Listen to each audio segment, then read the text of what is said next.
कोल्हापूरचे जिल्हाधिकारी डॉक्टर विजय राठोड आणि जिल्हा आपत्ती व्यवस्थापन अधिकारी डॉक्टर प्रसाद संकपाळ यांच्या मार्गदर्शनाखाली जिल्हा प्रशासनाच्या वतीनं देशातील पहिलं तृतीयपंथीयांचं आपत्ती व्यवस्थापन पथक तयार करण्यात आले। या आपत्ती व्यवस्थापन पथकाला राजाराम बंधारा इथं प्रशिक्षण देण्यात येत आहे। कोल्हापुरातील मैत्री तृतीयपंथीय संघटनेच्या सदस्यांनी उत्स्फूर्तपणे या पथकात सहभाग घेतला।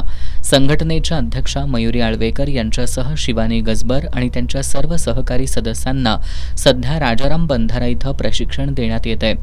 पूर परिस्थितीत बचाव कार्य कसं करावं, मोटार बोट हाताळण्याचे कौशल्य, पाण्यात बुडणाऱ्या व्यक्तीला सुरक्षित बाहेर काढण्याची पद्धत, बेशुद्ध झालेल्या व्यक्तीला प्रथमोपचार कसे द्यावेत, रबर बोट तयार करणं याचं प्रशिक्षण त्यांना देण्यात आलं।